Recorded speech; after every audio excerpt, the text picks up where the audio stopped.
حشر کے ہاتھ خالی ہوں گے، خالی نہیں ہوں گے. کافی افسوس تو کچھ ہو ہی نہیں سکتا. مہدی مہدی ہے. وہ قصہ بھی اللہ نے اپنی حکمت سے ختم کر دیا. اگر کسی کے ذہن میں ہو وہ قصہ پہلے ہی ختم کر دیا. کیا کہتے ہیں آپ زیارت میں؟ کیا کہنے خلیفۃ الرحمان قصہ ختم ہو گیا. یہی امام، یہی خلیفہ. جس کا دل چاہے خلیفہ کرے، جس کا دل چاہے امام کرے.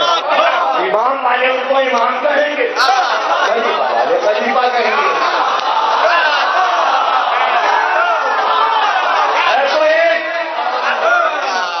ہے تو ایک.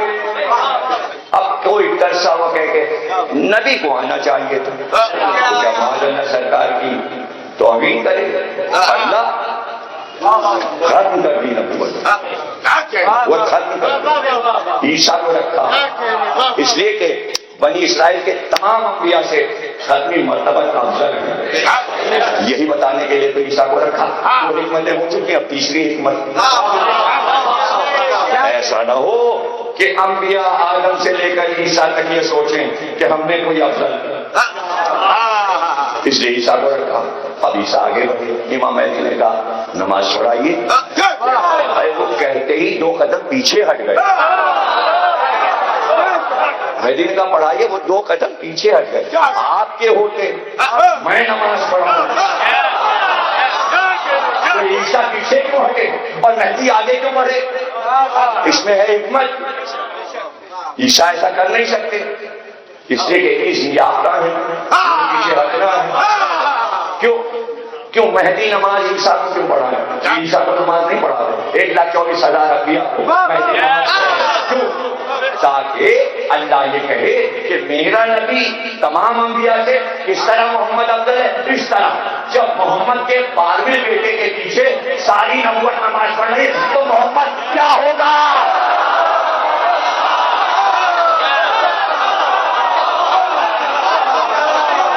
سن لو. مہدی کیا ہے؟ مہدی افضلیت محمد کی واحد دلیل ہے. مہدی افضلیت پیغمبر آخر کی عظیم ترین دلیل ہے، افضلیت کی دلیل ہے. نماز پڑھا کے عیسیٰ کو بتا دیا محمد افضل. جب محمد کے بیٹے کے پیچھے نبوت نماز پڑھتی ہے تو محمد کی افضلیت کا کیا کہنا ہے؟ یہ ہے حکمت. اب چوتھی حکمت، اب اللہ کی چوتھی حکمت. چونکہ اکثریت ہے عیسائیوں کی، مسلمان کو بھیگی بھیگی بن جائیں گے. آ گئے مہدی لشکر میں پیچھے. اب بغاوت نہیں ہو سکتی. بغاوت کا دور ختم ہو گیا. آخری بغاوت شام میں ہوئی تھی، ہو چکی، اب نہیں ہوگی. اب مہدی سے بغاوت نہیں ہو سکتی. سب پیچھے. ترکی والے، عراق والے، ایران والے، شام والے، لبنان والے، 40 سعودی عرب، سب مہدی کے پیچھے. لشکر ہو گیا بڑا سا. اب مقابل کون سا لشکر ہے؟ عیسائی. ان کو چلا کون رہے؟ یہودی. اور سامنے ہے مہدی. اور آ گئے ایسے عیسیٰ نے مل کے کہا یہ کھڑے ہیں سب میری قوم والے، میں سمجھاتا ہوں. جو ہے چوتھی خطبہ دیا عیسیٰ نے اور کہا میں بھی انہی کو امام مانتا ہوں اور میں ان کے جج کو اپنا نبی مانتا ہوں، اس لیے تم سب ان پر ایمان لے آؤ. عیسیٰ مسیح جو کہہ رہے ہیں وہی کرنا پڑے گا. عیسائی تو بغاوت نہیں کر سکتا، اسی لیے تو عیسیٰ کو روکا گیا. اس لیے عیسائی پیار بہت کرتے ہیں حضرت عیسیٰ سے، بہت زیادہ محبت کرتے ہیں. کہ بھائی یہ محمد کا بیٹا مہدی عیسیٰ ان کے پیچھے، تو آج کسی نسل کو مانو یہی اہل بیت ہیں.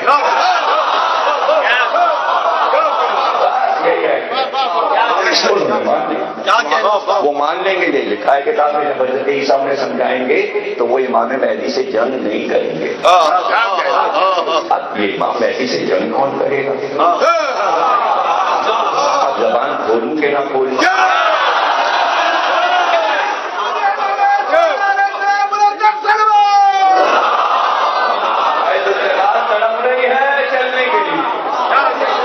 وہ چلی، اگر چلی تو پھر سر گرے، اور سر گرے تو سر نظر آئے کس کے ہیں سر؟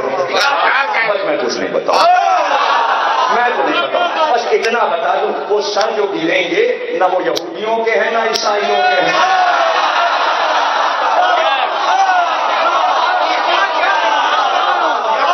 وہ نہ یہودی ہیں۔ پھر اس کے بعد جب لشکر بڑا ہو جائے گا، عیسائی بھی ایمان لے آئیں گے، تب امام زمانہ بڑے لشکر کے ساتھ پھر یہودیوں سے مقابلہ ہوگا، پھر یہودیوں سے مقابلہ ہوگا، اس لیے کہ وہ دجال کو لیے ہوئے ہوں گے، ان کا سب کچھ تو دجال ہے، اور پھر دجال سے جنگ ہوگی، اور پھر امام فاتح ہوں گے، اور پھر دشمنوں کا خاتمہ ہوگا، دشمنوں کا خاتمہ ہوگا، اور ایسے میں جب امام فاتح ہو جائیں گے تو پھر ظہور ہوگا سب کا، اس لیے کہ سب مہدی کو مبارکباد دیں گے۔ سب سے پہلے بڑھ کر جو مہدی کو مبارکباد دے گا اس کا نام ہے حسین۔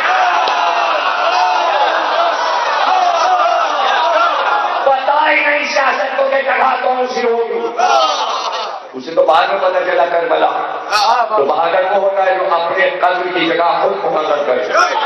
حسین نے کہا ہم جگہ مقرر کریں گے، حاکم کون ہوتا ہے ہمیں پتا ہے، ہم کہاں سے کٹائیں گے۔ رہ گیا یہ کہ 28 رجب سے لے کے اور 2 محرم تک بیچ میں سیاست چلتی، افسر کاٹ دو، افسر کاٹ دو، افسر کاٹ نہیں سکتی، نہیں کاٹ سکی سیاست۔ حسین نے کہا تیرے کہنے سے 10 تاریخ میں نے مقرر کی ہے، اسی دن کٹے گا۔ اب توجہ ہے نا، حسین نے اپنی شہادت کے لیے مہینہ، دن، ہفتہ، تاریخ، جگہ خود مقرر کی، یہ تھی حکمت۔ سیاست کچھ نہیں کر سکی، ہار گئی۔ اب حسین نے بتایا کہ کیا طریقہ ہوتا ہے فتح کرنے کا، کیا ہے زمانے میں فتح کرنے کا طریقہ؟ انہوں نے کہا کہ بھائی صلاحیت ہو اپنے لشکر کو لڑانے کی اور ترتیب بنانے کی، اور کس طرح ترتیب بنائی جائے اور کس طرح دشمن کے حملوں سے بچا جائے۔ حسین نے اپنی ترتیب بنا دی، حسین نے کہا یہ سب ہمیں آتا ہے، یہ ہے ہماری حکمت، کیا اس طرح کرو۔ پہلے تو خیمے لگے تو کھلے کھلے خیمے دور تک لگ گئے، دور تک خیمے لگے ہوئے، کہیں دوہر تک ہے کہیں حدید تک ہے، سب کے خیمے دور دور، بیچ میں اہل بیت کے تھے۔ لیکن جیسی 9 تاریخ آئی، حسین نے کہا اب ترتیب بدل دو، خیال یہ ہے حکمت۔ سیاست کو کیا پتا کہ حکمت کیا ہوتی ہے، ترتیب بدل دی۔ حسین نے ترتیب، بیچ میں وہ خیمہ جس میں سید سجاد، چاروں طرف عزیزوں کے خیام، اس کے گرد اصحاب کے خیام، اس کے گرد ایک قنات دے دی گئی، قنات اور خیموں کے بیچ میں ایک جگہ رکھی گئی۔ یہ جگہ اس لیے رکھی گئی کہ بیویاں جب خیمے سے نکلیں تو میدان سامنے نہ ہو، بے پردگی نہ ہو۔ اب لوگ یہ سمجھتے ہیں کہ بیویاں جب خیمے سے نکلتی تھیں تو گویا یزیدی لشکر دیکھتا تھا، نہیں، چاروں طرف قناتے ہیں، دور تک قناتے ہیں۔ ابھی کچھ سمجھ میں آ رہا ہے یا یہاں سے سمجھائیں، مزید سے سمجھائیں؟ بھائی کتنا گھیرا ڈالا ہے اترولا والا، یہ ہے امام باڑہ، یہاں بیٹھے ہیں آپ، یہاں سے قنات شروع ہو رہی اور کہاں تک ہے وہ اس چوراہے، وہاں سے گاڑیاں ڈائیورٹ ہو رہی ہیں رانگ سائڈ پہ، یہ پوری روڈ بند ہے، کتنی قناتیں ہیں بیچ میں، ادھر سفید قنات، پھر ایک اور جگہ، پھر تیسری جگہ، پھر چوتھی جگہ گلی میں آنے کا گیٹ، پھر وہاں سے یہ گیٹ، پھر اس گیٹ سے امام باڑے میں، یہی صورتحال دکھائی۔ تو یہ پہرے جو بیچ میں ہیں، جب آپ قنات میں آ گئے تو آپ پورے سڑک میں قنات گھیری ہے، ادھر والا آپ کو نہیں دیکھ سکتا کہ آپ کدھر جا رہے ہیں۔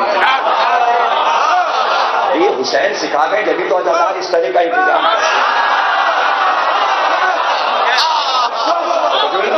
یہ کہاں ذہن میں ایسی باتیں آتی ہیں؟ تو حسین نے قناتیں چاروں طرف گھیر، اب خیمے کا پردہ اٹھ جائے، بیوی باہر بھی آ جائے تو نہ محرم نہیں دیکھ سکتا. گھوڑا جو آتا تھا وہ کنات کے اندر آتا تھا در خیمہ تک، یعنی ذوالجناح کو بھی نہیں کوئی دیکھ سکا، اس لیے کہ وہ اندر آ رہا ہے چاروں طرف ہے. اب لوگ سمجھتے میدان کھلا ہوا ہے اور بیویاں باہر نکلی آ رہی ہیں، اور بس وہ انہوں نے کہا فتوا دے دو. کیسے بیویاں باہر آ گئی حسین کی زندگی میں؟ یہ تو روایتی غلط، روایت غلط نہیں ہے، آپ کی عقل غلط. آپ نے تاریخ کربلا کو صحیح طریقے سے پڑھا نہیں کہ حسین نے اپنے خیام کا ارینجمنٹ کیسے کیا تھا.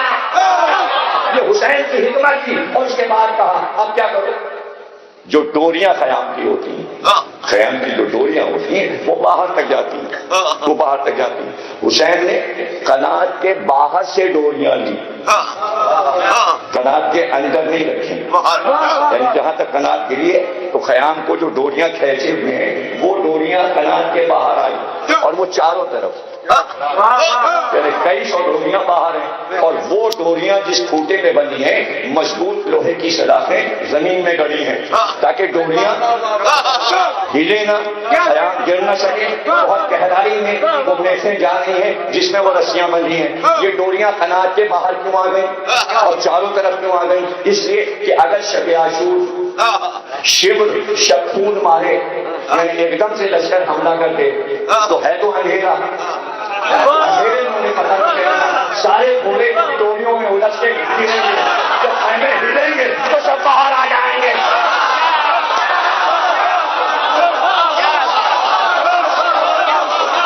یہ ہے حکمت، یہ ہے حکمت. اور اس کے بعد جس طرف آگے ہیں سب، پچھلے حصے میں ایک خندق کھدوا کے آگ روشن کر دی، چوڑی کر دی تاکہ آگ کو پھاند کر نہ آ سکے. ایک حصے کی حفاظت، اس لیے کہ لشکر چھوٹا ہے اور حسین یہ چاہتے نہیں کہ چاروں طرف لشکر کو تقسیم کریں. اس میں بھی ایک حکمت ہے. حسین یہ چاہتے ہیں جتنا لشکر ہے میری نگاہ میں رہے اور میں سب کو دیکھتا ہوں.